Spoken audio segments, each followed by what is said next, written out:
And we are live. What's going on YouTube, Facebook, and LinkedIn Live? It is your man, Coach Rowe. Today is Tuesday, and every other Tuesday, you should know what it is. It's the men's circle. Tonight, we got the men line just because we had a couple of emergencies jump up for some of the brothers who were supposed to be on tonight. So tonight it's going to be Tim and I. However, we will be sharing the link for you to be able to come on and join us on stage live should you have some feedback, input, questions, or otherwise that you want to contribute to the conversation. So let's jump straight into it, brother. Tonight's topic on the men's circle is part 2 of emotional manipulation. So 2 weeks ago, we talked about emotional manipulation from the perspective of how women use emotional manipulation to manipulate men. This time, we're going to be talking about how men use emotional manipulation to manipulate others, men, women, jobs, everything. So let's jump straight into it. Before we do jump into it, Tim, if you could, for those who are not familiar with who you are, please introduce yourself. Tim Rushing, brother from another mother to Roe for probably about 35 years and counting. In my actual day job, I supervise and manage and train people, so I get to deal with a wide ranging of emotions. Father of 4, husband of 1. Couldn't handle a second one. More power to you if you can. And that pretty much sums me up, man. I think you're muted. I don't know why I muted my mic. That's strange. But let's jump into this. You know how I like to get down. As always, when we start off with a topic, I want to know what the topic means to you. This emotional manipulation part 2. It's what it means to me as men is accountability time, because we have to own up to the stuff that we do. Last week was all about what's being done to us. Oh, this is what I've dealt with in the past. But now we got to be the change we want to see. It's interesting you brought up not only with with women, but with other men. That's a very, I'm sure we'll talk about it, but there's so many times where I've watched other men get men to do things by manipulating their pride, their ego, and get them to do some crazy stuff that wasn't always best for them. Right. So we're going to have some fun tonight, man. Yeah, no, I'm with you on that for the accountability time. Really, that's what it's about. You know, I look at like the different platforms where there's conversations being had amongst men, and oftentimes there's a lot of finger pointing, but not a lot of reflection or inflection on the accountability aspect of like, we take baby mamas and be like all these complaints about the person you had kids with, but at the end of the day, you chose to have kids with this person, whether it was protected, unprotected. Like the easiest way to not have kids with a human on the planet is to not sleep with them. Like that's the easiest guaranteed tried and true method of not having kids with someone. But that accountability aspect is crucial, especially when we talk about like emotional manipulation, because it is easy to throw a pity party. Oh, I'm not good with managing emotions, all the things that we talked about last week. It's easy to stay on that and not transition to but here's what I've done. When I started thinking about this particular topic, I started thinking about the movie Thin Line Between Love and Hate with Martin Lawrence, right? And he's sleeping with this woman, and he's like, they already had conversations before this point in the movie about don't say I love you. And he was like trying to get to the action. And finally he was like, I love you. And that emotional manipulation led him down a treacherous path of somebody who heard that and was like, somebody who loves me, somebody who wants to be with me, even though she had killed her ex-husband. Like, like that's the time to say, you know what, maybe we need to take a step back and have a conversation about that. But sometimes we get so caught up with what we want in the moment that we lean on, I'm going to say this very lightly, the effectiveness of emotional manipulation. Even though for me, in my opinion, in the long run, it's not that effective. So I guess we'll start off with the question is what is the benefit that we get from emotional manipulation? And before you answer that question, Tim, I want to send an invite for any man who's watching tonight live. You're welcome to join us. I'm going to put this in the comments. You're welcome to jump and join us on stage, provide some feedback, give some information, input, whatever you want to do. But the link is in the live chat. Go ahead, Tim. To me, there is such thing as long-term versions of this, but the majority of it is short-term. It is absent of what could come of it. It's like you said, that's funny because you bring up that movie. I remember thinking, man, she's so damn bad, but she was one of the prettiest things that I've ever been afraid of. Like, she scared me in that movie. Like, that lady can act. And it's funny because the short-sightedness he had.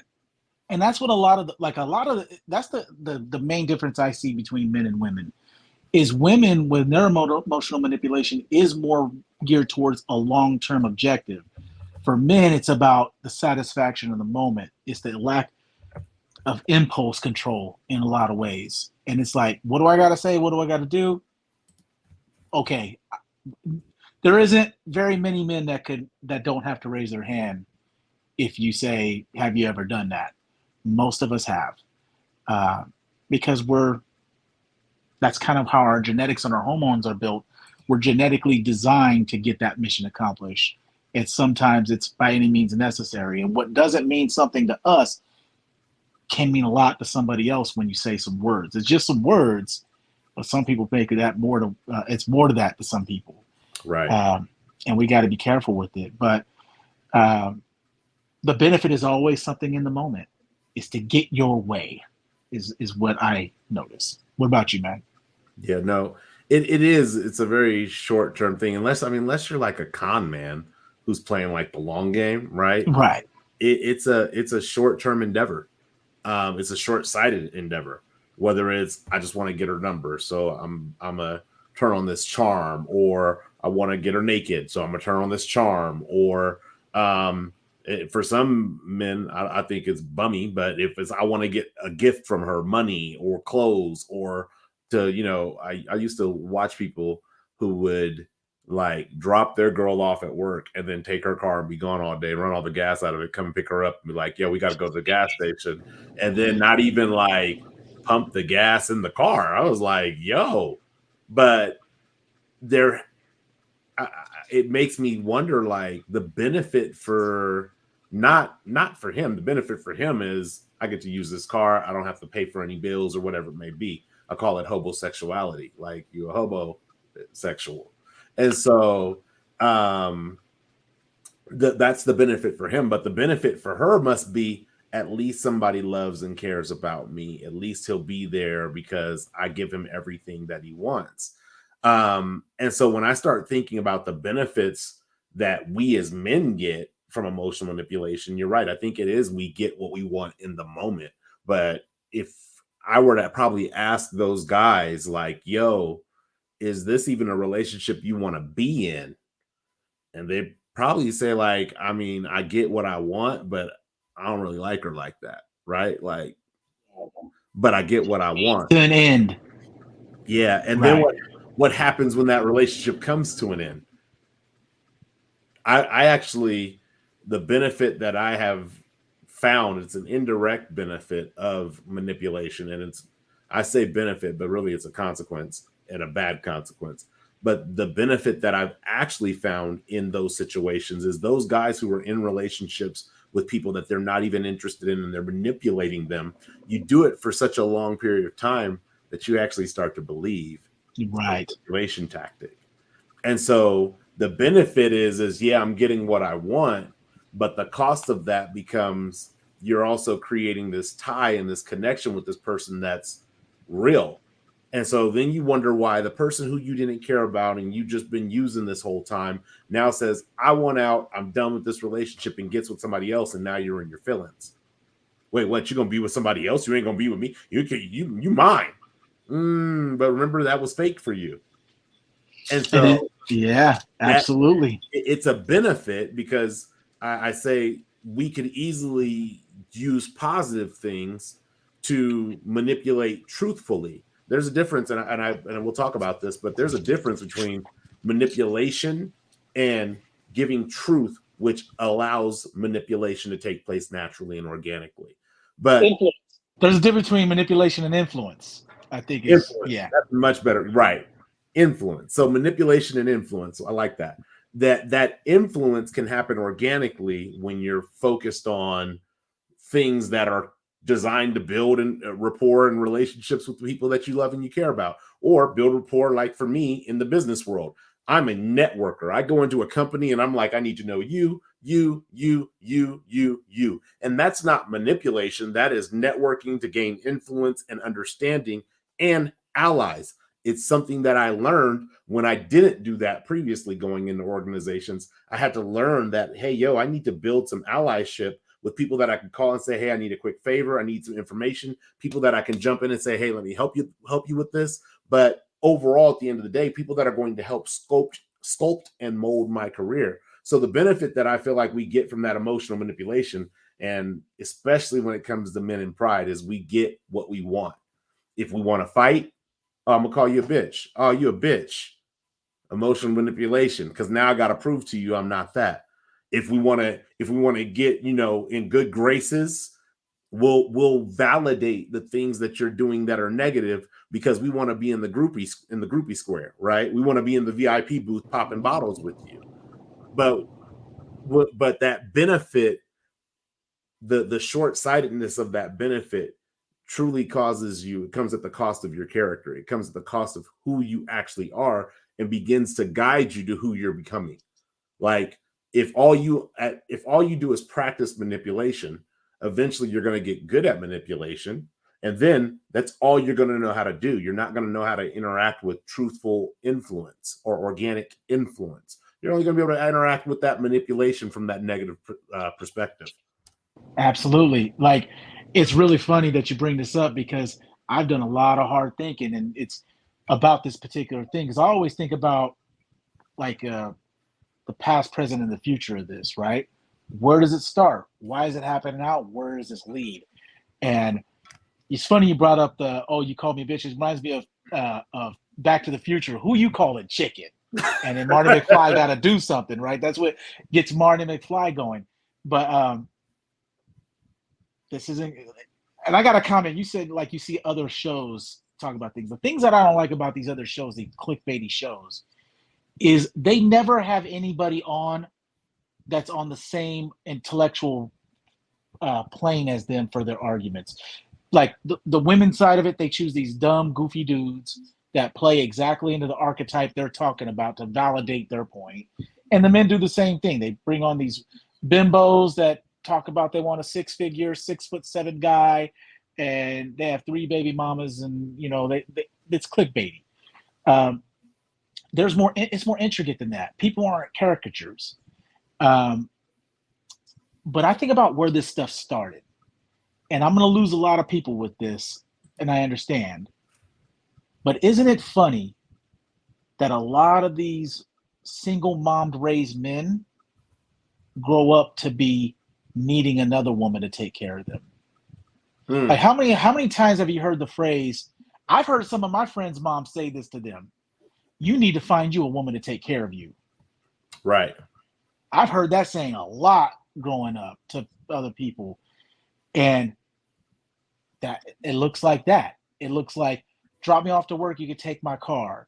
You could use all my resources because you have none on your own. Oh, you don't have a job? Here's some money. Go get your hair cut. Like, ain't that the role the mom was doing? Right. Because the scientific nature of it, women tend to nurture, men tend to discipline and be more structured. When that's out of balance, this is the result that you get. You get that manipulation starts early because they know how to manipulate mom. They guilt mom. They make mom feel bad, and then mom does, and they do that same crap to the women that they date. Oh, I was gonna go here, but I ain't got it like that, so I guess I can't go. Ho hum, and then they give them money to go away with their friends for the weekend. Right. I would like, you know what I mean? Go. And it's like, so in a weird way, but at a certain point, we reach an age where you gotta know better. Like, there shouldn't be any men our age that's still pulling those tactics. At some point, you got to take accountability for you. But when men are in their early like that, are in their early 20s, mid 20s, even sometimes around 30, that's still going to be some residue of that because it gets them the results. Right. And they don't take track and keep track of the data like that to realize how negatively it's impacted them and how far they're actually getting set back. But in a weird way, um, women are kind of creating that problem for themselves too because they're raising the very men that they don't want. Right. No, I've had conversations with people that I've dated in the past and in about their interactions with their kids. And I'm not like, trust me, I'm definitely not the world's greatest parent by any means. But I do recognize when I see uh, whether it's a mother to a daughter or a mother to a son, it's like, hey, yo, if I was that type of man that you're sculpting him to be, would you be interested in dating me? And oftentimes it's like, well, no, I don't want a mama's boy. Well, then why are you raising one? Well, I don't understand. Why would you raise one? And then I also look at, I believe that men should have a balance of feminine and masculine energy. I don't think we need to be overly masculine. I don't think we need to be overly feminine. I think we need to find our balance in that space. But that feminine energy being raised around that, and I see this sometimes in my youngest son who's being raised by his mother. I get visitation with him, but he's for the most part with his mother. I see that feminine energy in him. And when he's with me, I'm like, I have to kind of try to balance that out. And that doesn't mean I need to be like, well, I'm a man and you're a man. Blah, blah, blah. It doesn't mean that, but I have to give him a different energy and a different perspective to help balance him out so that he doesn't find himself in spaces. He used to come in the house and be like, oh, you're eating chips? Yep. I like chips. Yep. Like, Crunch. so do I. And so giving him like, hey, you have a voice, you're going to have to use it. If you have a question, if you want some chips, ask. I have the ability to say yes, and I have the ability to say no. Like, but you're going to have to ask. You're not going to be able to lean, hint, wink, wink me into giving you my bag of chips. But I think a lot of people say, well, here, you want some? Here, go ahead and have some. Here, It's okay when you're a cute little kid. When you become a man, there ain't no, oh, let me have you have some. Like, there's a ton of resources for women if the situation gets bad for them when they become adults. There isn't any for men. You're left to fend for yourself. And that, those chips look really good. Always, those were always my favorite kind. People are just gonna walk on by and eat them in your face. right. They might throw the bag back your way and the wind might blow it your way. I like Leave you some Dorito dust. You might get to do the waterfall. Right, get a waterfall, the Dorito dust out the bag. but I do feel like there is a good benefit from emotional manipulation. And I use good kind of loosely. But I feel like the benefit of emotional manipulation, the good benefit is the more effective you become at emotional manipulation, the easier it becomes to actually recognize emotional manipulation. It's no different than when I tell my kids, I'm like, look, you're probably never going to be able to lie to me ever, ever, ever, ever, ever, ever. And the reason is because when I was your age and well beyond your age, I lied all the time. Like I just lied, lie, lie, lie, lie, lie, lie, lie, lie, lie, lie, lie. So now I have a profound ability to recognize bullshit when I see it. Like, yeah, you're lying. And I'm not going to spend and waste the effort on why you're lying because my brain just remembers that you lied. And then you forget and my brain remembers. And I say, see, why did you need to lie back then? You could have just told the truth and we could have moved forward accordingly. But I do think that that's a benefit. But I think that the means doesn't justify the end. You know what I mean? Like you're going to be able to identify emotional manipulation because you're an emotional manipulator. And being that emotional manipulator, has a different cost to it. And just so that you could say, oh, well, I know you're trying to emotionally manipulate me.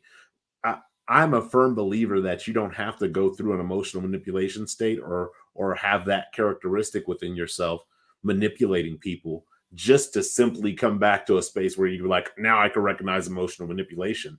I believe that we recognize emotional manipulation because we can sense the energy behind that. It's like, wait a minute. It's like when your wife comes up to you jokingly, right, and says, "I love you, babe." Right. What you talking about, Willis? Like, Where's the other shoe about to drop? right? Yeah, I love you too. What do you want?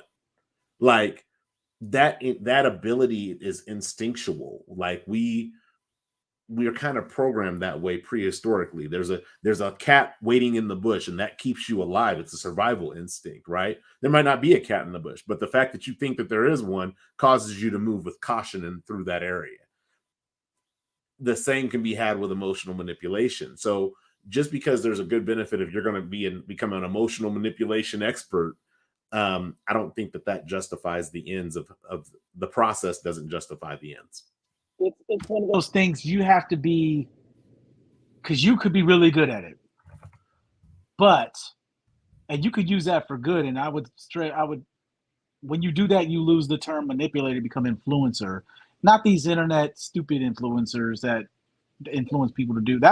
They should be called social media manipulators, not influencers. Anyway, a real influencer, what they'll do is they'll help you for the betterment of yourself without any benefit to themselves.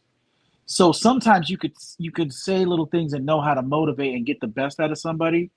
And in a way, I guess from the textbook definition, it's manipulation, but there's no benefit to you from it. It's Right. just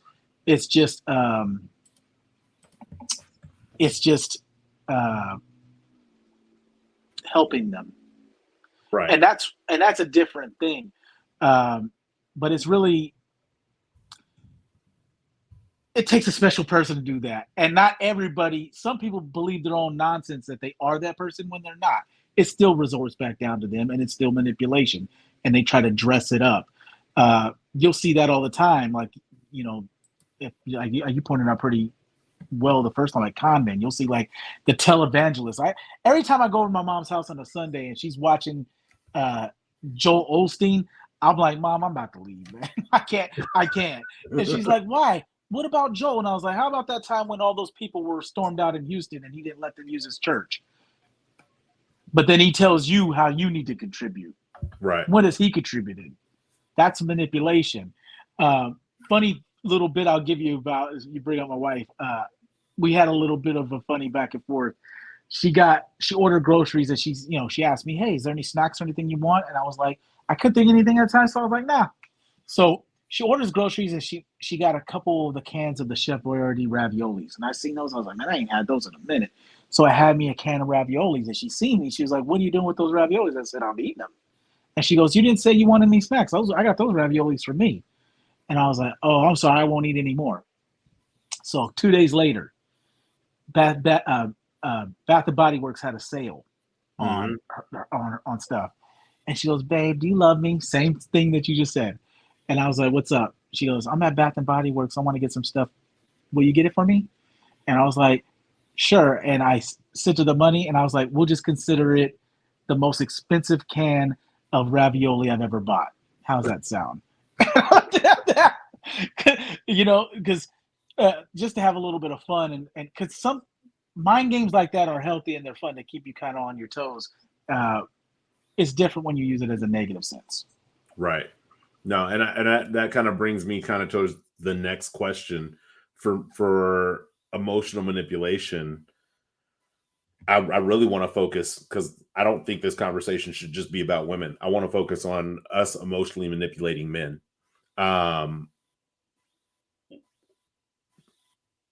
Why do you think that as men, we are so effective at manipulating other men emotionally? Power. Men love to know that they have power over another man. It makes them feel good. And that power could be physical, that power could be mental. And in a way, when you're able to get somebody to do something that you wanted them to do against their will, you kind of conquered that person a little bit. That's what men get out of it from other men. Because it's like, oh, I could get you to do that. I know the recipe to get you to do something now. Now I could use this to get you to do something else. What happens when you give people with that ability, the wrong person, that power over you, could alter your life. Mm. You've seen that a few times personally yourself. There's a friend that shall not be named, got pried into doing something never was the same. Right. You know what I mean? But the overall is the being able to have that power over somebody. Mm. And men do Yeah. that physically, and they do that like this. That's the short answer for me. So here's the wild part. I don't think it comes down to power. I think it is more so like, it's gonna sound super twisted. This twisted satisfaction of being able to kind of like play chess with people's lives, but not in the sense of like a power trip, like, oh, I told you to do this and you did it, ha ha ha. Maybe it's control. It's more of a control factor, but not in the sense of like I have dominance or power over you. More of the sense of like I strategically maneuvered you to where I wanted you to be, and you fell for that hook, line, and sinker. But what I think makes us effective with that emotional manipulation of other men really is the fact that we understand ourselves. Like, when you think about how many men suffer in silence, right? There's not a lot of information that a person who's suffering in silence is going to give you. But when you're a person who suffered in silence, you don't need them to give you the information because you already have it. And so when you look at other men and they're like, oh man, you don't got the money for that, you can't do that.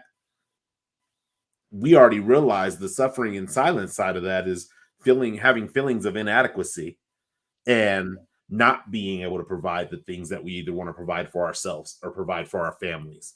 And this, I've seen this happen at every level of income. I've seen this happen anywhere from welfare, poverty, all the way up through hundreds of thousands of dollars a year in income, to where they feel like they don't have the means to provide what they think they should provide. Because here's the thing, the more money that you make, the higher the expectation is of the things that you should be able to provide.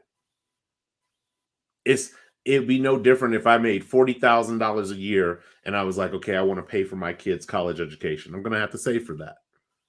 Now I can make $140,000 a year.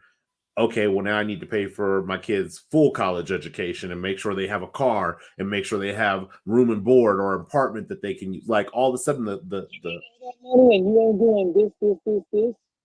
right. So now, just like keeping up with the Joneses, the higher the bar is, the higher I raise the bar. It's almost like chasing happiness. Okay, well, when I get to this, I'm going to be happy. And then you get there, you're like, well, when I get to this, I'll be happy. Well, when I get to this, I'm going to be happy. That bar continues to move. And because we understand that without having to communicate to each other, it becomes that much easier to see. Like, I remember I used to work with a guy who he ended up getting into management, and I could see that him in corporate America, his power that he had, the only power that he had, was in that title as the manager.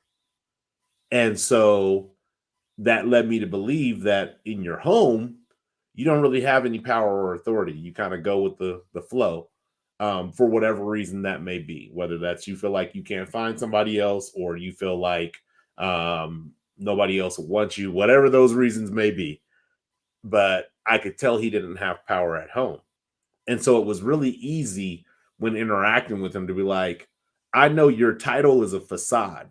You're never going to be able to try to come down on me and be like, well, I'm your boss. And he wasn't even my boss, but he would never be able to come down on me and say, I'm your boss and you need to do what I say. I'm like, come on. Like, we really know you don't got power like that. Like, so don't try to act like you have that, because I really got power and I'll lose this job beating you up. So, Right. so I think about that, but it's that suffering in silence component that we're very aware of. And because we're aware of it, we know how to tweak it just right so that it stings just enough to hurt and get your attention, but not enough to disable you, to get you to keep you from doing what we want you to do. Really quick, I want to bring in from the chat. It says men have a dominance instinct. We want to be the acknowledged best at all things, be it video games, long jumps, wrestlings, the next promotion. We want to be the guy people point to with authority. True. I like that. I think there's a lot of truth to that. The other thing I'll say is it's really funny. I equate the way men the way men are able to emotionally manipulate each other is very similar. Follow me with this real quick. It's very similar to Star Wars and Jedi mind tricks. In Star Wars, they say Jedi mind tricks is it works for a simple-minded people. More simple-minded person. Same thing here. Because I remember people would say, "Oh, you're gonna let," or someone's gonna, "You gonna let that happen," and you would think, "Oh, that's what would get you to do something."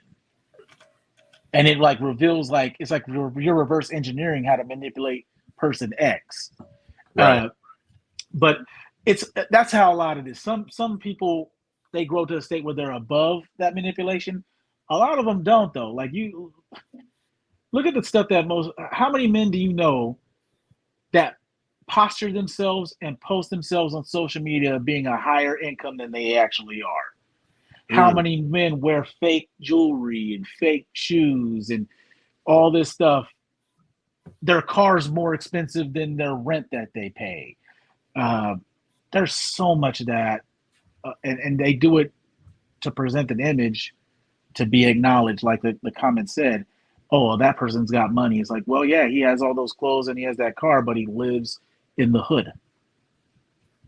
Yeah. With 2 roommates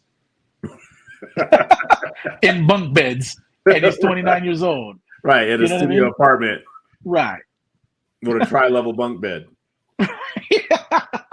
No.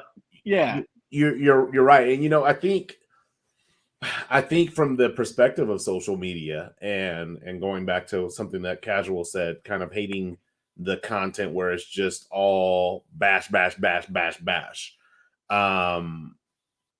I think that is an element of emotional manipulation. And this is what I started thinking when I started hearing red pill, blue pill. I don't disagree with everything red pill. I don't disagree with everything blue pill, but I don't agree with everything on either side either. It's really always hard for me to agree with when somebody says something else is always the problem and it's never a decision or a choice that they've made that could possibly out when I hear that.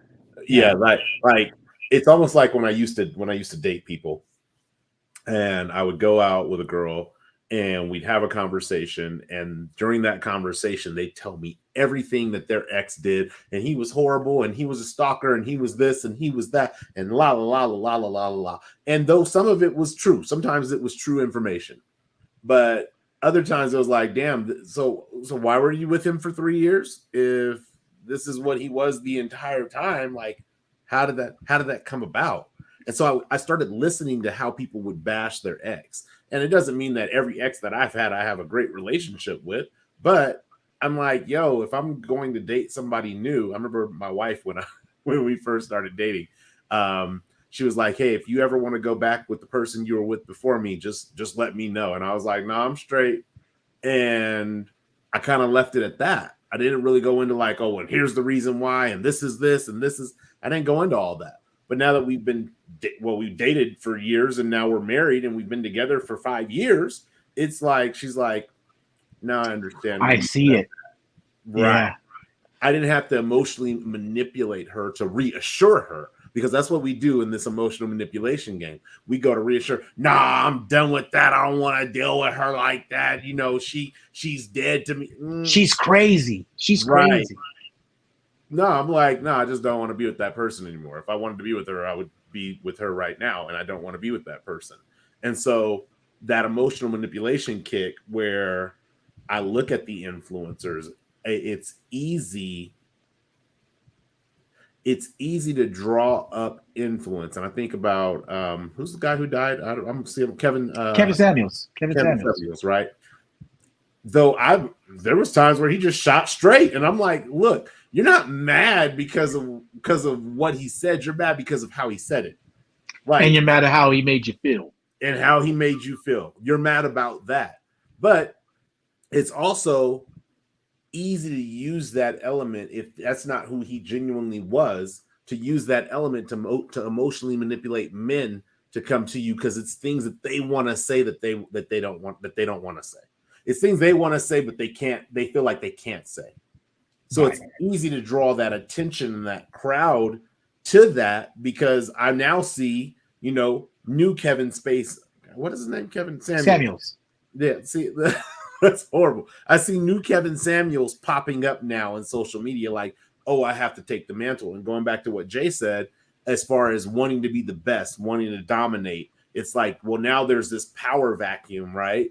Because this massive presence has voided that space. And now there's this power vacuum where everybody's trying to get sucked into it so that they can fill the gap. And it's like, yo, if that's not who you are, don't try to be that person. Like, what you don't pay attention to is all like that's how our society is now. It's all fake. It's all the highlights only. Everything's highlights. Everybody's social media is like, there's never, oh man, this happened to me. I lost my job because I was a dickhead and I need to grow. I need to take accountability and I need to grow up as a person. Nobody ever posts anything like that. It's, oh, I went on vacation. I did this. So everybody thinks everybody's life's better than it is. And it makes people, they manipulate themselves into thinking that they're inadequate. And then they think, like somebody like Kevin Samuels, he had such a presence. His life must have been really, really good. And you don't know that because he ain't around to say. But there is a downside to it. You get a lot of attention, but not all of it is positive. right. Do you have the thick skin enough to where that shit doesn't bother you? He clearly had that skin and he didn't care. And a lot of people will tell you they don't care, but they are lying to themselves. Right. They care. They truly care. Just like the other thing, like everybody could be an entrepreneur. No, everybody cannot be an entrepreneur. Stop it.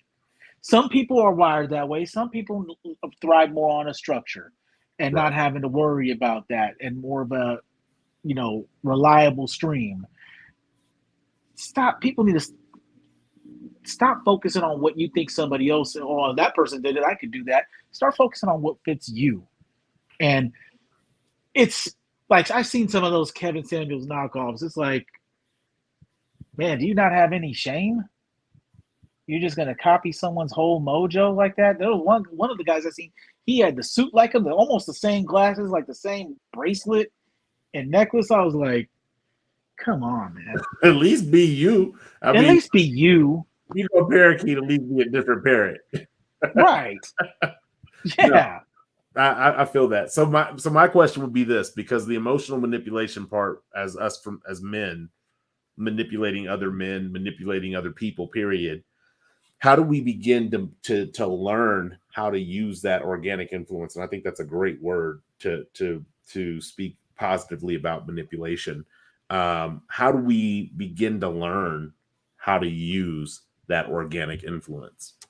In my opinion, most men only have the ability to see what happened and what's happening, not what's going to happen. So we need to get better at knowing the consequences of what we do.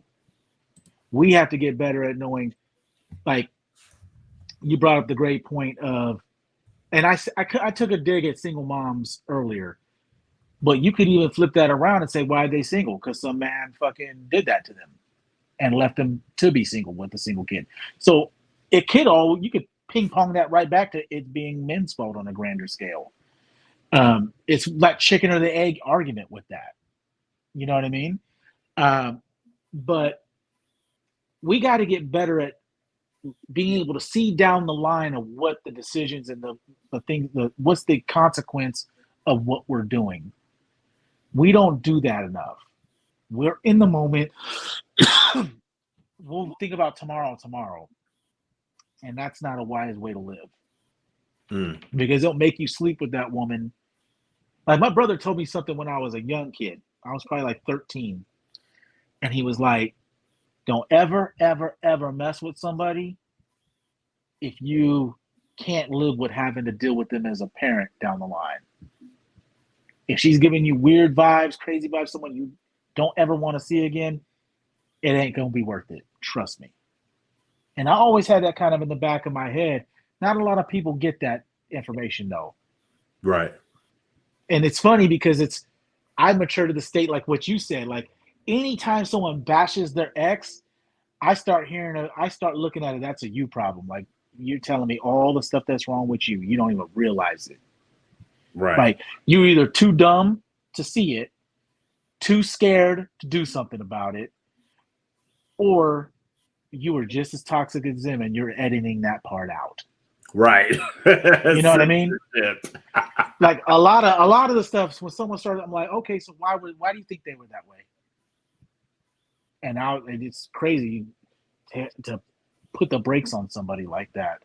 One of the reasons why I have such a great relationship with my wife is our relationship was forged on great conversation in the beginning. Mm-hmm. You know, I had told myself I was never going to get married again. I was going to be single. I had a good thing going. Not to get into too much detail, but I had a nice little systematic thing going on. And she was a single mom, very young, very, very, very young child. 6 months ago, Tim would have said, yeah, I'm going away from that. But the conversations with her, she was accountable for her. And that caught my eye. When I asked her, what happened, she not only said what happened on his end, but she was like, but I could have been better at this. And up until that point, I never heard another woman talk like that. Where, I'm accountable for me. I could have been better this way. I should have never got down that far that road. I let some things slide. And it's crazy how when you're able to communicate like that, the changes that you can make.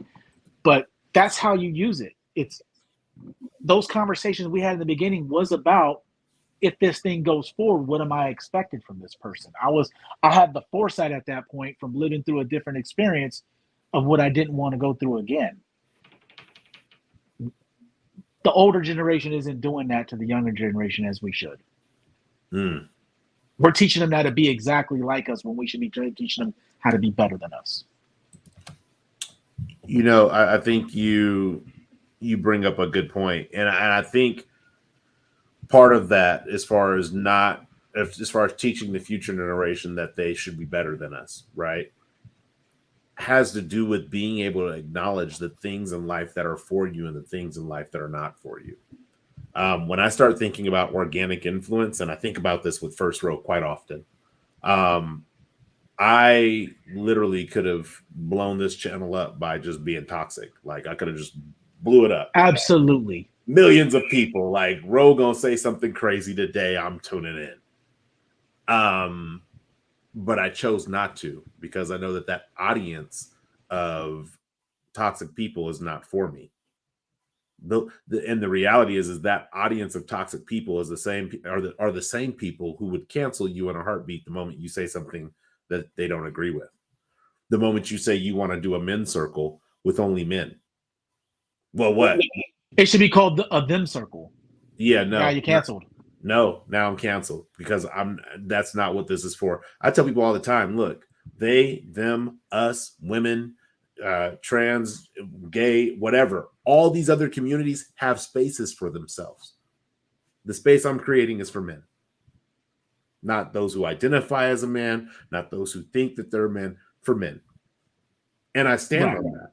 I stand on that not because I believe that I want to exile anybody, but I'm understanding the space that I want to create is a space that I don't see for myself. Me going and being... Isn't that funny how that works? We're meant to take that, like we're meant to feel a sense of guilt when we try to have things for us. Yes. Because the way society treats it is men run everything. When that's not true. Rich 1% men run everything. If you're not in the rich 1%, you're just like every other dude out there. Right. You know what I mean? You're just like every other person out there. Mm-hmm. Struggles and all. But you have the expectation that other people don't. Right. But yeah, you're bringing up some great points as Yeah, always. But you could have but easily did that. You could have easily been a Kevin. You could have been a Kevin Samuel before Kevin Samuel. yeah, You could have easily. you could have easily did We that. could have been And that in it's high school. right.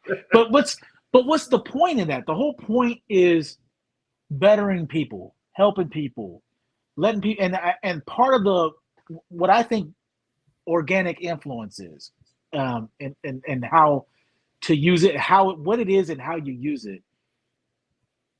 People respond a lot to you when you are able to be accountable for mistakes that you make or admit that you don't know something. Like when you're able to own your shortcomings, that's endearing to a lot of people and they respect the hell out of that going forward. And you kind of get buy-in from them. How do you use that is selflessly. As long as you're doing it and you're not manipulating somebody with working in an angle for you to come out of this in some way, shape, or form, then I think you're being okay. I think you're being responsible with that influence. Someone like you had that from birth. You could easily use that influence to grow a following, blow up and do all this stuff. But then how happy are you really? Right. It reminds me of this happened. I want to say I was like 15 or 16 years old. And I remember I don't know if you and I were there, but I was at Alpha Zone, which is like a teenagers club for those who are not familiar with Alpha Zone. But I'm in this club and I'm dancing and having a good time, whatever. And I remember a security guard in the club comes up to me. He's like, "Hey, yo, basically, long and short of it, I'm a part of a criminal organization. We steal stuff." And basically tried to recruit me. It was like, we have the top attorneys. If you ever get in trouble, we send our attorneys to take care of you, all these different things. And I'm sitting there listening to this dude talking to me, thinking like, why the hell is this dude talking to me about joining a criminal like ring of thieves? And I was just like, yeah, nah, I'm good. I was like, I'm more of like, if you would have said, hey, we got a 007 type joint, I'm down. Let's go and save the world. But I'm not really interested in stealing a bunch of stuff. And so when I start thinking about that organic influence, that organic power, it's really about being able to identify the things that are for you and the things that aren't for you. The challenge that I think a lot of us have as men is we're not solid on who we are. It's no different than for me. I don't mind if you smoke weed. However, that is not something that I do. And there is nothing that is going to take place that is going to probably change that in the next 40 years of my life, to where I'm like, you know what? I want to start smoking weed. I have a problem with it. If that's what you want to do with your life, do it with your life. For me, it's financial and health. I'm not interested in burning my finances on something that's going to burn up. And I'm not interested in losing my health on something that just burns up. Like to me, it's like losing my life over fireworks. They're just fireworks. Right. And if you need something to alter reality, then why don't you just alter your reality? Well, because that's work. And that goes back to what my brother told me in a conversation, that it's easier to break the mirror than to change the reflection.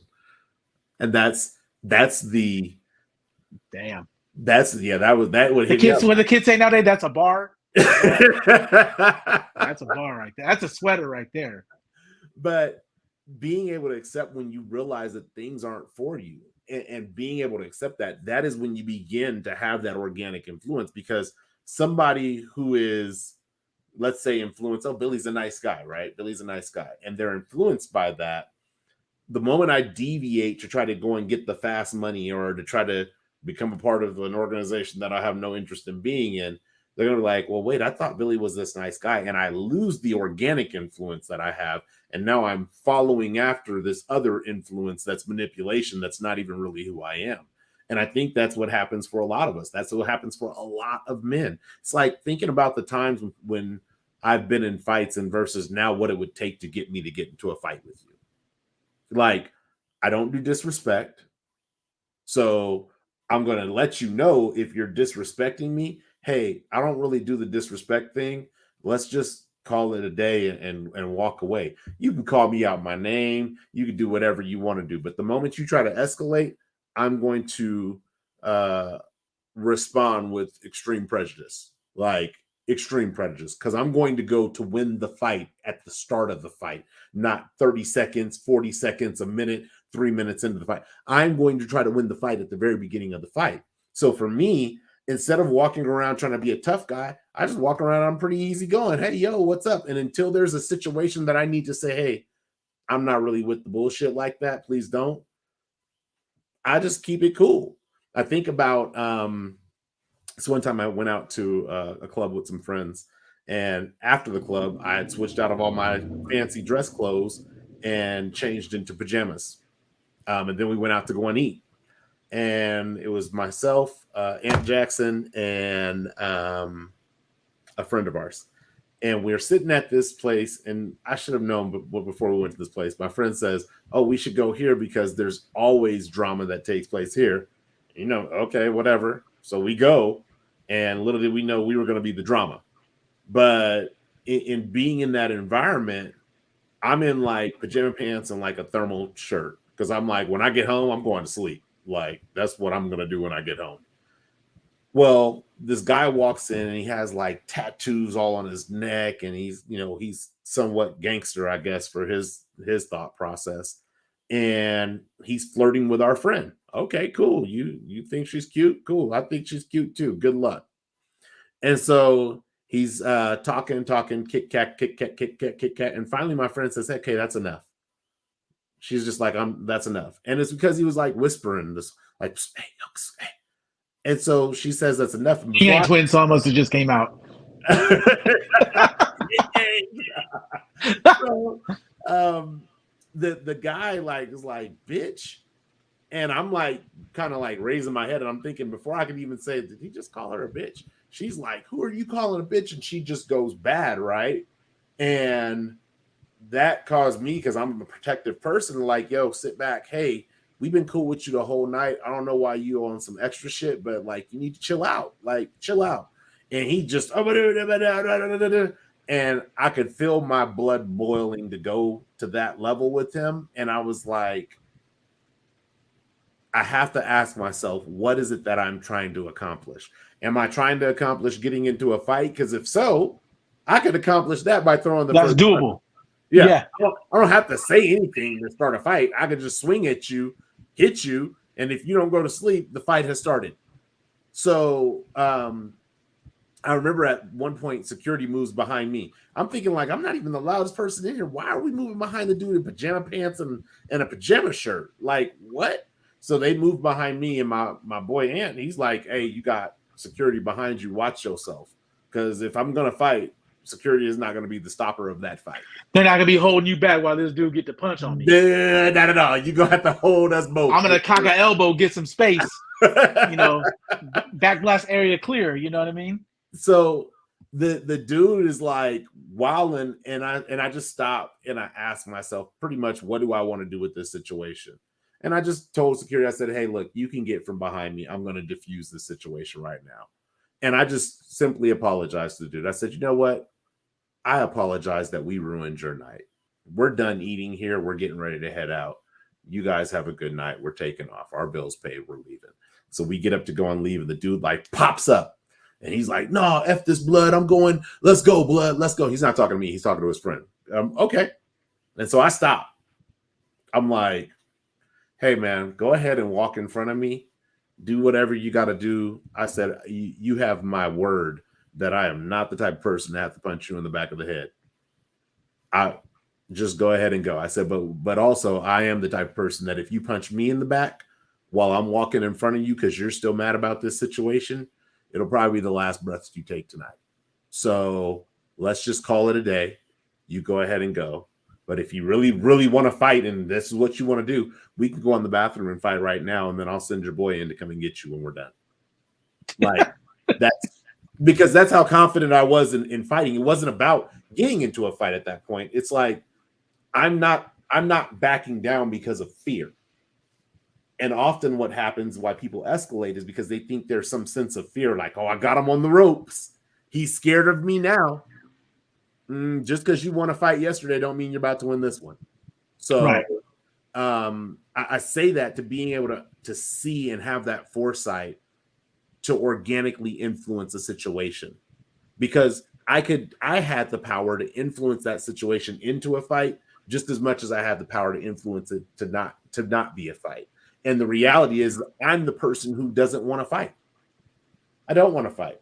I'm really good at fighting and I don't want to fight because what's in it for you? There's no incentive for me to fight other than to protect somebody I love and care about or myself. That's it. Those are the only two incentives I have to fight. Outside of that, hey, you talk about my mama, she a hoe. Yeah, she be like that sometimes. I don't know. Yeah. Like, How you know she's run with your mama too? I got you. But the thing with the security guard, that doesn't surprise me that the security guard scoped that out, because I've gone to the Alpha Zone with you a few times, and walking in that place with you, it takes a minute to even get in. Everybody's like, "Hey, Billy, hey," everybody, you knew everybody.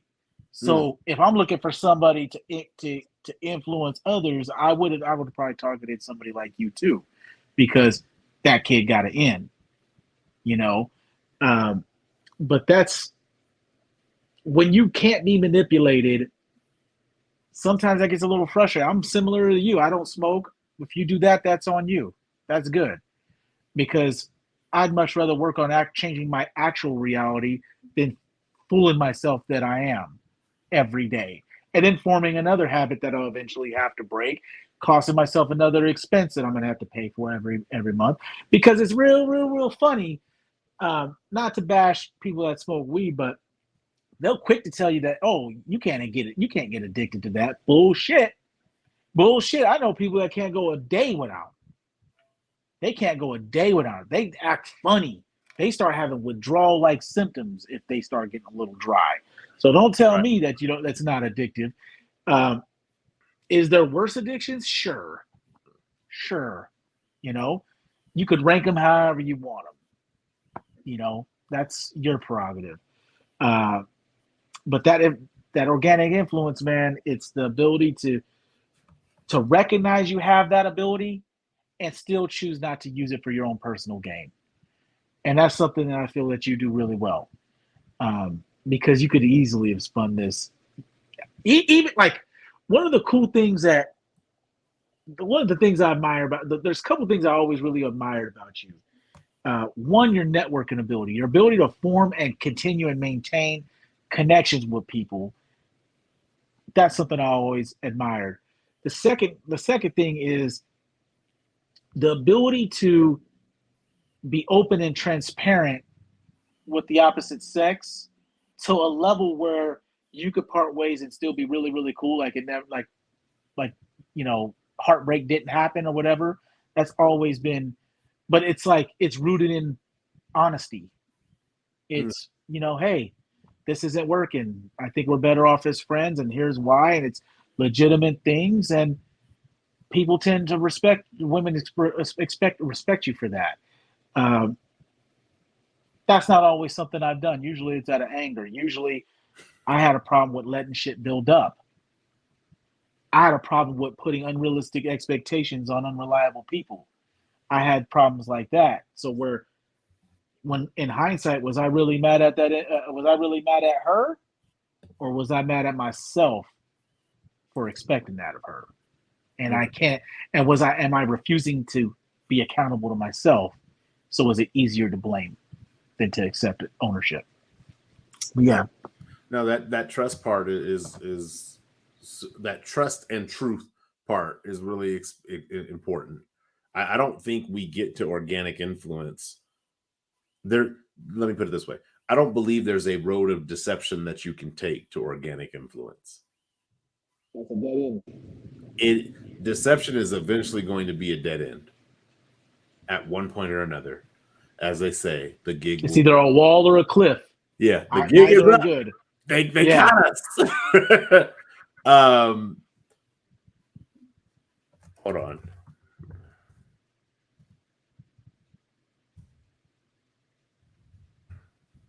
Got to put that in there. That's a note I want to keep. It is funny that's how that way is, though, because you ultimately have to come face to face with your deception. And that could be that's a fork in the road moment in life, because you could either own your deception and get better from it, or you could try to double down and create another deception on top of that deception. And I like inception. I don't want to see deception. A lie Right. inside of a lie inside of a lie. I ain't trying to live that. But you get to that. It's right. It's either a wall or a cliff. And what's the difference when your lies are moving that fast? You're Right. going to smack into a wall, or you're going to go flying off a cliff. Either way is going to be a painful death. Right. You go smack You into know the what I wall mean? or smack into the ground. Either way. Yeah, you're getting smacked, you know. But I'm with you, man. There's no path to be able to organically influence people that involves deception. And you'll see people you get away with it for a while. Eventually you get caught up. It's just the way it always is. Yeah. All these televangelists get caught up, all of them. All these Lord-fearing men that preach every Sunday and ask you to help buy their new jet. They all come up on some crap and get caught up. Because even they can't manipulate the word of God to get them out of their stuff. So who do you think you are when you're juggling 3 women, telling them all they're the one, you know? When I was seeing my single days, when I was out of my previous marriage and before I got into this relationship that I'm in now, I was honest, and that was some of the most liberating time, because when attachment got a little too close, that wasn't what I was looking for right then.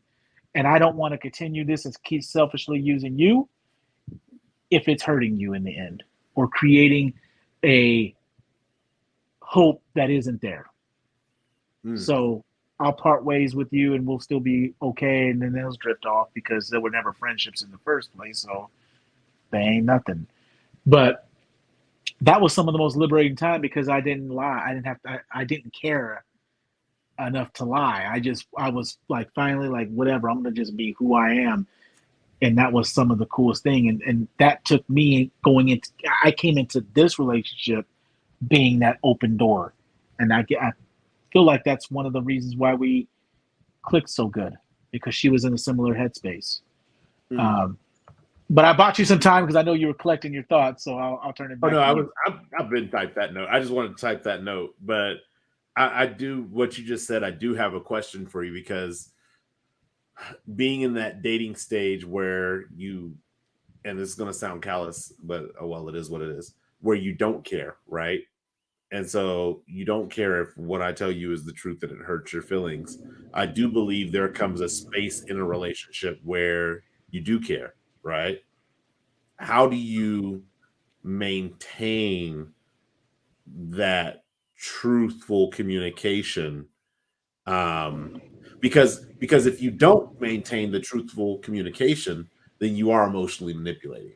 I would say that you're now not saying the things that you would say previously, because you don't want to hurt their feelings, which their feelings are their emotions. And if you just allow them to process their emotions, then you'd be fine. Because I've had to deal with that where, when you don't care about 7 different people that you're talking to, not that I was talking to 7 people, but when you don't care about 7 people you're talking to, and then you start to care about 1, or maybe you start to care about 3, now all of a sudden that openness or that transparency that you had before, where it was like, hey, you can't come over tonight because Tina's going to be here. Now all of a sudden it's like, hey, I'm not in the mood. I'm not feeling good. Don't come through. Right. How do you stave off that behavior and stay consistent in that transparent behavior? To me, the thing is I never wanted to confuse it. It's going to sound really bad, but there was never, I'm taking you out tonight. There was never, we're going on date X here. We're not doing any of that. It was, we were attracted to each other. You want some steady something, and I'm okay with providing that, but I'm not taking you out on the town and showing you a good time. If you want to go on a date, then call me afterwards. When the date drops you off, that's your business. But I made sure those lines were pretty defined. Where sometimes emotional manipulation can be accidental too. It could be you're doing something and you don't know the harm in what you're doing, but you're acting in a way, like for instance, uh, men do this to women and women do this to men too. But like the cuddling, come over here and cuddle with me, that causes reactions scientifically with each other. Like any woman out there, if you're listening to this and you have what you call a male best friend that is heterosexual, and you're cuddling with this dude and telling him how your day went, you are a criminal. You are a war criminal. You are doing something to this man that you don't realize, and he's too good of a man to let you know how, like, what the effect that you're having on him. Same thing with men. When men stick around and they cuddle with her, or they start doing little relationshipy type things, women are analytical to the point where they try to connect dots. They try to connect a story. You give them the skeleton of something, they're going to add the ligaments and the tendons to it and the muscle. So you got to be careful with what you supply. So if you're not honest with your intentions, you got to be honest with your intentions verbally and in practice. It can't be, oh, I don't want a relationship, but let's hold and watch a Netflix movie and hang out just for the night. I'm going to call you over. Nothing like that. We're just going to just eat dinner and talk about our day and share some emotional stuff. That could be misleading. And you got to be careful with when you're the person. You got to be sensitive. When you don't have that feeling, you got to curate that person. You got to be observant to how they're taking it. If you see the doughy look in their eye and you're not feeling that, even though it's going to cause a little bit of an emotion, it's best to snap that early instead of allowing them to build that emotion deeply. Because like we just talked about, that wall or that cliff is coming. How far down the road do you want to get? Yeah, no, you're right, because I didn't think about this until you said that. I remember sitting with a young lady I was dating, and I remember we're sitting on the couch, and she says, how do you feel about me? And I was like, I like you. And she, like, I guess in that moment wanted to tell me that she loved me. And she was like, well, I love you. I want to be with you, all these different things. And I was just like, I swear I thought about thin line between love and hate. I was just like, I like you. I enjoy spending time with you, but I wouldn't go as far as to say I love you. Like, that's not where I'm at. And I think about how bad that situation could have went had I just said, well, I'm not trying to ruin the moment because we're going to sleep with each other tonight, right? So let me just say I love her, right? Because that will make her feel like, oh, he loves me, and then maybe I'll get a special treat. And then that validates that feeling to them. Right. And that's the other side. And I love that you say we need to be about our being honest with our intentions verbally and in practice, because that is a dangerous space to put yourself in. Like, not to put the woman in. It's dangerous for her mentally, but it's dangerous for you physically, because, okay, I'm going to tell you I love you, which I don't. I'm now going to sleep with you, and that sleeping with you is going to solidify the fact that I really do love you, because I said I love you. I didn't run away. I'm still here. We're still sleeping together. Like, there's so many things that go into that. And then when it comes out that, hey, I really don't feel that way about you, but you told me you did. And this is where emotional manipulation of others becomes dangerous. This is where emotional manipulation of me when I was younger was very dangerous. It was like, yo, you told me you cared about us and we were going to build a family and all these different things. And I snap, crackle, pop. Like, it's dangerous because of the fact that for you, what might be a game, and they say what game recognizes game, but also real recognizes real. It might be a game to you and they recognized it as real. And now that they're finding out it was a game to you, they're feeling like they were played with. And let me be very, very clear. Man, woman, child, boy, girl, being played with as if you're a toy never feels good. and it never ends well. Never. So when I think about how do we maintain transparent communication, it goes back to having that foresight about where you are trying to go. Do you want to have a tattered bridge that you have to repair behind you? Or do you just want to have a bridge that you can cross back over for? And that's why in a lot of the relationships that I've had that have come to an end, not that I was the best boyfriend by any means, but come to an end, I've been able to come to an end pretty amicably. Like, yo, this is not working. Even in the last relationship I left, it was like, I want to leave before I become somebody that I don't want to become. And if that's not okay for you, that's fine. You're going to have to deal with that. But what you're not going to have to deal with is us staying together, me becoming the cheating on his wife husband every 2 to 3 months. And then now you have a life of regret and I have a path of tattered behind me. I don't want that. I want to just simply part ways and move away from the relationship because Right. I deserve that. And this is what emotional manipulation really comes in, is understanding what you deserve. I deserve that and you deserve that. I deserve to not have to be Billy, the husband who cheats on his wife every 2 months. I deserve to not have to be that person.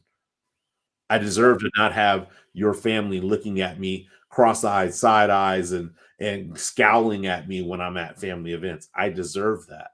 And though they may do that now because of the nature of the relationship, that's fine. But you're not doing it because of an abuse that I have performed against your child. And you're looking at In it. a very biased scope of a story that was told from a very biased party. Yeah, it's like when I'll give you an example of this. I had one of the I wouldn't say a relationship, but one of the entanglements or or whatever that I had. There was two that I had to part ways with because one of them I came over, that happened, and I started getting ready to go because I got to get up and go to work. I got to get my stuff together. And she was like, my place is closer to your job than your place. Why don't you just stay the night and I'll make you breakfast in the morning? And I said, I got to stop you right there because that's a relationship type thing. And I told you that I wasn't looking for that. And so what do you really feel? Like, how are you really feeling? And she was like, I feel like we're capable of more than that. And I was like, why do you feel that way? Because I've been closed off to you. I was like, to be honest, you deserve better than that. If you're going to go down the road and start a relationship with a man, you deserve better than what I'm providing you. And I'm giving you a very small, small slice of the person that I am. And I'm not ready to give more. And I don't believe you deserve better than to wait for me to be ready. So I think it's best that we put the brakes on this. Now, I had the foresight at that point because I could have really took that and been like, man, it's going down a certain way, but technically I ain't say nothing. Right. Technically I ain't lead her on. You know what I mean? And if she gets those feelings, that's on her. But you got to be responsible for the power someone gives you over them. And if you're not, you're how there's drinking and driving, you're drinking with a relationship with emotions, you know what I mean? You're being reckless with them. And when we had that conversation, she was like, so you're not ready like that. You don't see it the way I see it. I was like, if it was at a different time, but right now that's not my mode. So right. You deserve better than to wait on me. And so I'll remove myself from the equation. But I could have been selfish and kept that thing going on. Another one, kind of a similar thing, except she was, she told me that, she was like, why don't you just stay? Why don't you just stay here with me tonight? "Oh, why don't we go away this weekend?" And I was like, well, that's a relationship type thing. Because, if we go away together, that means we're going to do that plus other things that like a couple would do. And I was like, same kind of deal. You deserve better. And I did have like a bit of a course correction, an over course correction with myself. And I realized this over time, which I didn't know if I truly didn't want to have another marriage or if it was a mixture of I felt I didn't deserve it because I knew I could have did better in my first one. The things that I obviously when we grew apart, but when I look back on it, there's probably I didn't deal with my grief from the loss of my brother. There was a lot of stuff I didn't process right. I suffered in silence, and sometimes when you suffer in silence, you think you're suffering on your own, but you're creating collateral damage to those around you. And I created a lot of collateral damage, and I could have not done that. And maybe there was some guilt I had in that where I was fooling myself like I'm controlling what I have and what I don't have. But maybe in my heart of hearts, I feel like I didn't believe I deserved that yet. And I had to pay a time penalty in order to earn that again. Right. But yeah, that's the transparent communication. It's both with what you say and what you do. Because I've seen plenty of times where you see the man say, I thought we were something more. And they were like, I never said that. But you're doing all these boyfriend things. Right. You know what I'm saying? Don't do boyfriend shit unless you're the boyfriend. Or you have intentions to wanting to be the boyfriend.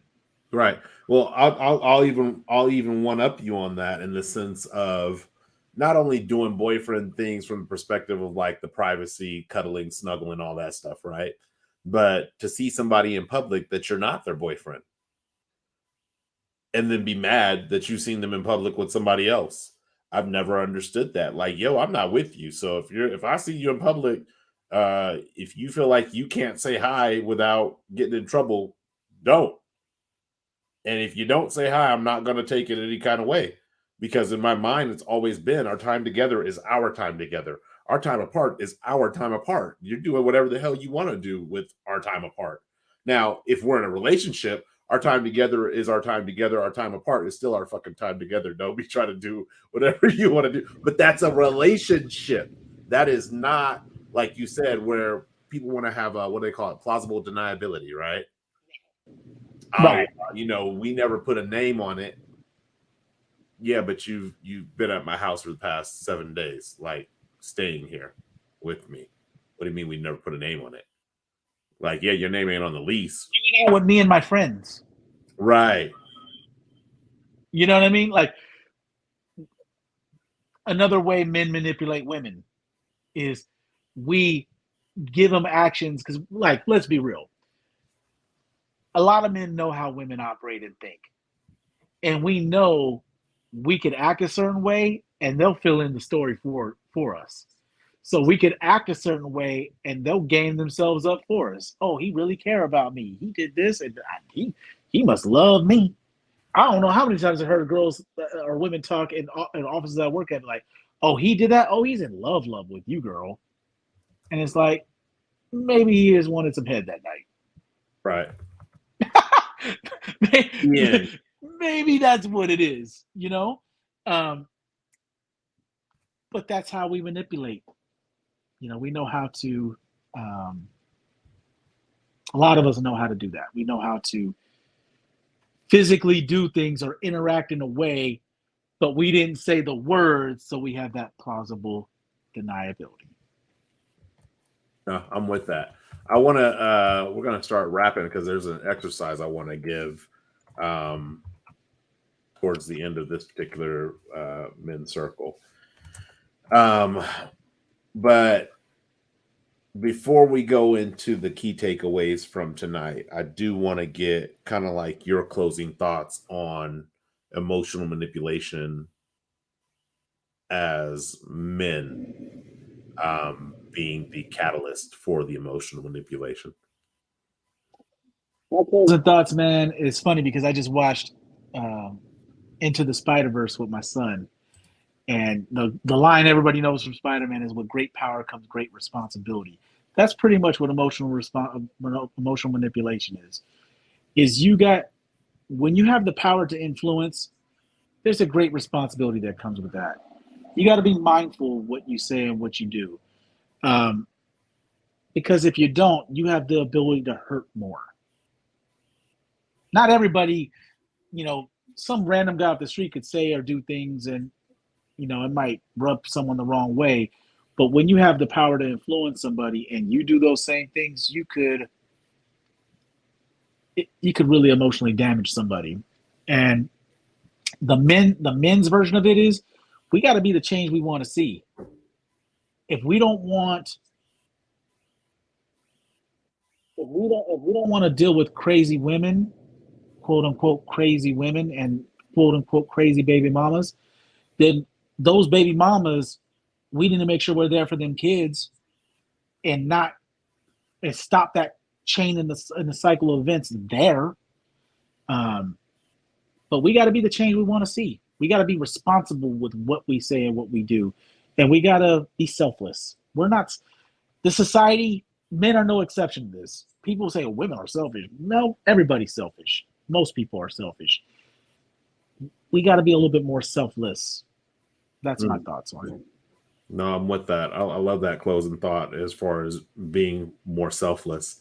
And I think about when you say, the crazy baby mama or the crazy ex, and how many times did you go back once the water had settled and stir it back up, right? It's like everything calmed down, everything's calm, and then you come in and you stir it back up, and then you let it calm again and you stir it back up. And that cycle of make up to break up, or make up to not quite get back together, but then kind of break up again, like going through that cycle, it is a traumatic cycle for both parties. And this is why I always will believe that emotional manipulation always comes at a cost to the person emotionally manipulating. Damage, my man. I had to actually have the conversation with my ex, and I was like, I know it feels like right now that I'm being so hurtful because I'm saying I don't want to engage sexually with you. I know that feels like rejection, and I know that rejection doesn't feel good, but I understand that I'm coming from a place of love. I'm coming from a place that I love you enough to not damage you like that. And I love me enough to not damage me like that. Because what do I look like leaving a relationship, but keep dipping my toe back into it and dipping my toe back into it and dipping my toe back into it? And so then what happens, and this is why I say emotional manipulation comes at a cost, then what happens is you get into a relationship with somebody now, and I'm mad. Why the hell am I mad? I'm not with you. I was with you. I chose not to be with you. But because I continue to stir that pot and re-aggravate the water, now I've created a secondary connection, a tertiary connection, and a fourth connection that won't let me just let you be. And now that's when you get the guy, oh, he's crazy, he's this, he's that, he's the other. And I've had to have plenty of conversations with guys who were like, oh, yeah, she told me such and such was crazy. I was like, yeah, at one point I was the crazy guy. And at one point, if your relationship doesn't work with them, I'm sure you'll be the crazy guy too. Like, he wants to be the hero in their own story. Exactly. Every hero needs a villain. Be that villain. And it's always the most recent villain. You tell me who was the villain in Spider-Man 1? Hobgoblin. Who was the villain in Spider-Man 2? I don't freaking remember. Like, it's like all I know are the ones that were most recent in the first one. That's it. First and most recent. Everybody else is a blur. But that's the aspect, I think, of emotional manipulation that as men we really can dig into, is just understanding that, hey, we play a part, and that part that we play, we choose. It's not forced on us. We choose it. And once you can realize that it's a choice, then you can begin to choose accordingly. When you feel like it's not a choice and, oh, I just fell into it while she was naked, you're always going to be the victim in your story. But when you really look at emotional manipulation and you say, look, if I have to emotionally manipulate someone to get my way, then I don't want that way. Yeah. You know what's funny? Everything you're saying is kind of tying together when you think about it. Like, you got to be honest with yourself and know yourself. How many times have you met a guy that said, "Oh, me and her aren't together no more," but then they still mess with the girl and be like, "I'm not getting any feelings though," but you know they're getting feelings, and it's like, it ties into you're sacrificing future you for present you. You want that pleasure, so you're not thinking about tomorrow and the further hooks this person's getting into you by subjecting yourself to this pleasure, and you're fooling. You're not even being honest with yourself. You're being too prideful to admit that you are catching feelings, and this is going to make you a crazy person when she shows up with Kevin. Right. You know what I mean? And she cuts you loose like you were nothing, because in her mind, yeah, you were utilitarian until I got Kevin. Now I don't need you no more. Right. Thanks for playing. Yeah. Insert coin in another arcade box. 10, 9, 8 before the continue runs out, right? Somebody be going, God, it's too late. Oh, man. That's hilarious. So, I always enjoy our conversations, brother, but let me go ahead and wrap us out of here. Do that. So I do have the key takeaways from the night. The very first one, and I've said this multiple times, manipulation is going to come at a cost. Eventually, it catches us. Now, at first, it feels really great because you're getting what you want. But at the end of the day, it comes at a cost, whether you're sacrificing who would be your best version of yourself, you're sacrificing that can be the cost, or the cost is later the damage that you've caused comes back and it revisits you. Whether that revisits you in violence, whether that revisits you in heartache, whether that revisits you in your finances, at some point it comes back and revisits you. And there's a reason why there's a saying about what the vengeance of like a scorned woman is horrible, because you've played and you've manipulated, and now they're so upset that they're like, I got to get back at this person every chance that I can, and in every way that I can. I got to make it hurt. I got to make it sting. So I'm going to go and date his brother. I'm going to go and date this. I'm going to go and take his finances. I'm going to go and ruin his car. I'm going to go and run his name through the mud. All these things start coming up. Why? Because you played that manipulation game. The reality is we understand that the truth when we say, look, I was upfront with you and I was honest and I said that's not what I looked for. And every time you tried to make it be something that it wasn't, I clarified that that's not what I was looking for. We understand that the power of that truth, which is why we'll negate that and say, well, I didn't say it was anything. Remember, I told you that's not what I was here for, even though I'm doing all the things that are counterintuitive to that, right? We understand the psychology and the power behind that, but we have to stand on that. So that's key takeaway number one, is manipulation comes at a cost. Key takeaway number two, and this is a part of kind of number one, is you have to manipulate yourself to manipulate others. Ooh. To be somebody that you are not requires self-manipulation. The more you do that, the better you become at it. I tell people all the time, it's like the ground is neutral. It will grow whatever you plant in it. It does not care. It's not like, well, this is the key ingredient to opium. Ground doesn't care. Hey, this is a plant that can cure cancer. Ground doesn't care.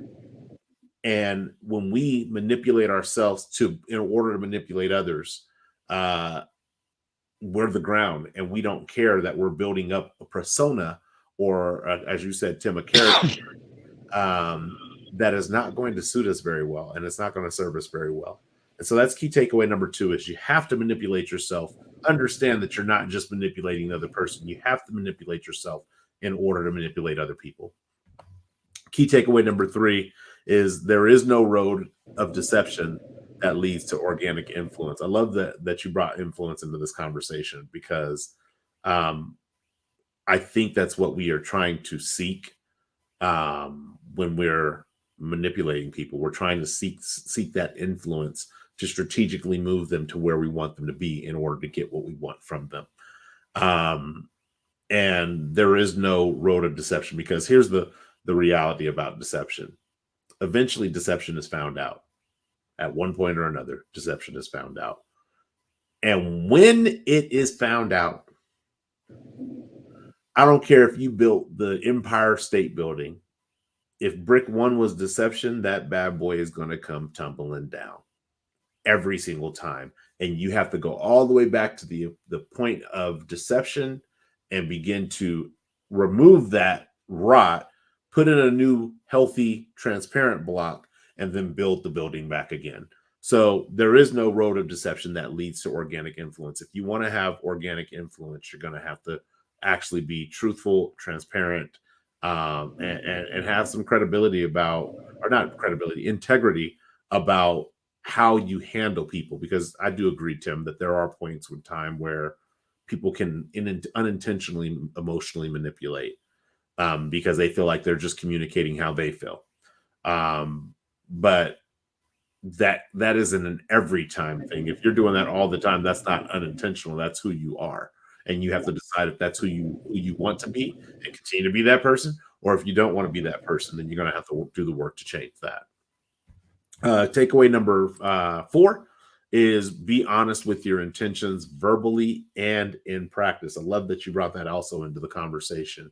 Being honest with your intentions verbally. Hey, I'm not looking for nothing. I'm not looking for a relationship. I'm single. You single. That's verbally being honest with your intentions. But if you're doing all the things, if you're if you're like, I'm a vegan, right? But I'm eating cookies that were made with milk, then you're not a vegan. Vegans don't eat products that are made with milk.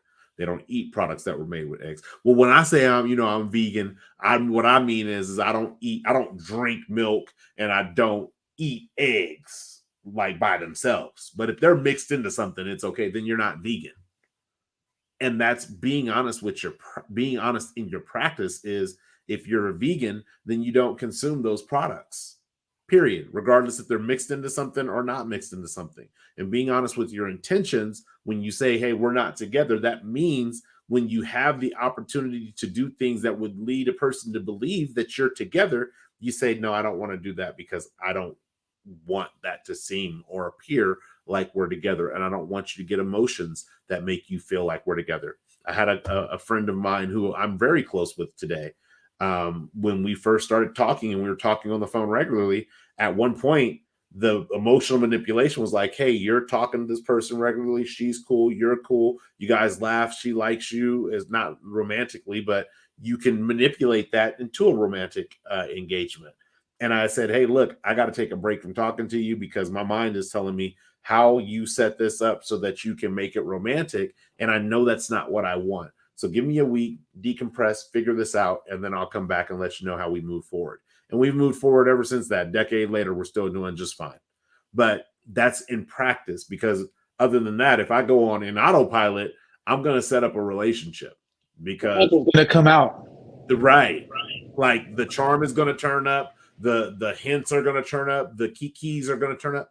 And realizing that I didn't want that, I verbalized that to her, and then I took the actions that continued to display to her that's not what he's looking for. So we've never had confusion like, is he interested in me or is she interested? We've never had that confusion because I verbalized it and I backed it up with practice. And then last but not least, in the key takeaways is take accountability for your role.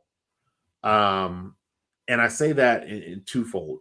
Number one, take accountability for your role when it comes to emotional manipulation. If you have emotionally manipulated someone intentionally or unintentionally, take accountability for that role that you played in that. And so what I will say is what that might sound like in the sense of if I've emotionally manipulated a woman, that might sound like, hey, you know what? I can 100% see why you feel like we're in a relationship, even though we haven't agreed to be in a relationship.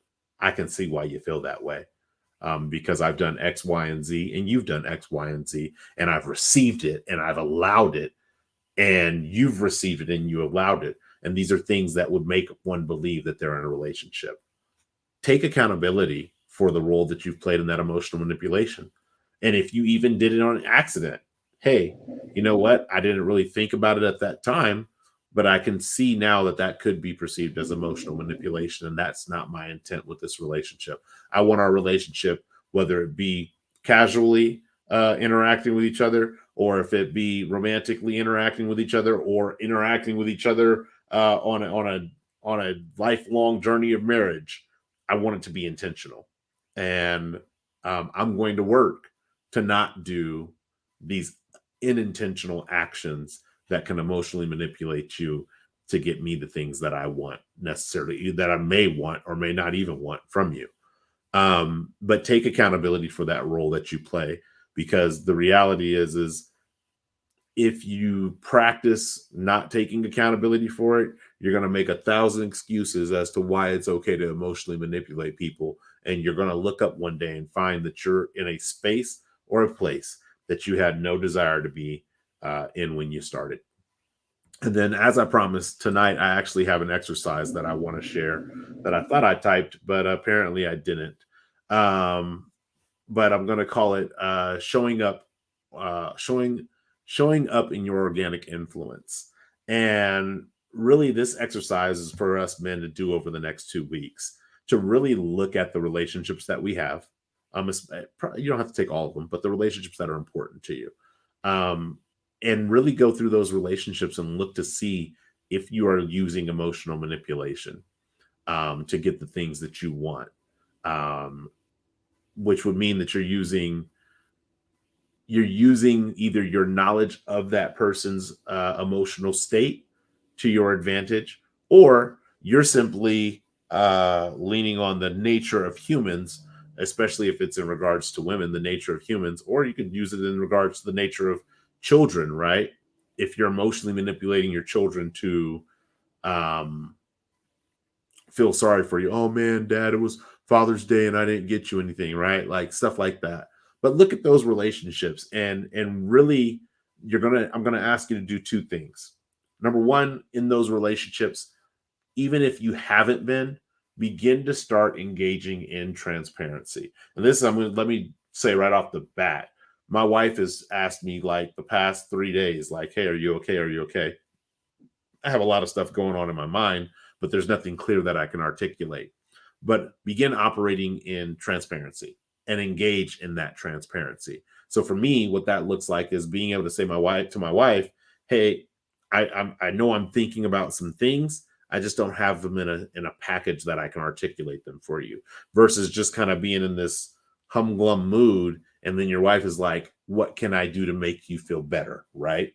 So engage in that transparency. And then the second part is again, acknowledge and take accountability for your role. Acknowledge your role that you're playing. I'm acknowledging my role that, hey, sometimes I'm just kind of like down or overwhelmed and I'm not in a space where I really want to be communicative. I'm acknowledging that I'm in that space, but then I'm going to take accountability to make sure that I don't make it my wife's responsibility to make me feel better. You can do this with your job. You can do this with your children. You can do this with your partner. You can do this with your friends. You can do this with anybody that you have any kind of relationship with. But the reality is you're going to have to acknowledge where you are at so that you can start from a place of honesty and transparency, and then take accountability for where you're at in the role that you're playing and communicate that to others. It's going to be kind of difficult if you've been leaning on the emotional manipulation part. I think sometimes one thing we didn't talk about is sometimes in emotional manipulation, we use it to win arguments, right? I was going to say, The last thing I'll say about the emotional manipulation, especially when it comes to getting and leveraging your way, if emotions were aisles in a grocery store, that feeling of being played would be on aisle betrayal. Yeah. Aisle 5. It's the closest feeling to it. So if you ever felt like you've been betrayed in your life, even if you say, hey, that's their problem, I told them and I was honest, and you have to do a deep dive and look and see what your intentions were, understand that in a way you kind of contributed to that person feeling those feelings of betrayal. And if you've ever felt betrayed in your life, unless you're a really deplorable human being, that's not something you want to give to somebody else. Right. But yeah, I love the points. I love the exercise. Yeah. So that's what I got for you guys this evening. We're going to shut down a little early because it's only the 2 of us here. So we didn't have another person to take up another 20 minutes. So we could go for 2 more hours if y'all want, but I don't think y'all want that. Keep the party jumping. But other than that, man, I definitely appreciate it. We'll be back in 2 weeks, and in 2 weeks when we're back, actually, I'm sorry, we won't be back in 2 weeks because I'm now looking at the calendar, and I think in 2 weeks is 4th of July. 1, 2, yeah, that's the 4th of July. We will not be back in 2 weeks, so we're going to take a 2-week break, and then we'll be back on the 18th of July. And it has to be the 18th of July because then I will not be available on the 25th of July. So the 18th of July is when we'll be back. I'm actually in the process. I'll share this now since I'm realizing how long it's going to be before we come back with the men's circle. I'm in the process of setting up a micro conference for the men's circle in Sacramento. The date is going to be September 24th. In Sacramento. It's going to be like 10 to 15 men that we're going to get together live. I don't have the venue yet. I'm actually waiting for responses back from a couple of venues in Sacramento. But once I have the venue, I will be sending out quite a bit of information on that. But what I will say is if you are interested in attending that or just being notified about the Men's Circle live event that's going to take place in September, then please send me your email. It's very easy to find me on social media, but you can send me your email if you go to www.1stwroe.com, firstrow.com. You can actually, there's a contact form there. You can send me your email on the contact form and just say, hey, I'm interested in hearing more about the Men's Circle live event. Again, it's going to be very quaint. It's going to be 10 to 15 men, but we're going to have an opportunity to get together face to face and have some more conversations and get some tools from some speakers. So that's what I got for you guys. I guess I will see you guys in about a month. But definitely appreciate you tuning in. And until the next time, if you like this video, share it. If you share this video, please like it. I'm always happy to engage with you in the comments if you're watching live, and I'm happy to engage with you in the comments if you're watching via the replay up to the first 7 days. And then after that, I move on with my life and the content. But until the next time, one love, peace, and God bless. Thanks for sitting on the first row.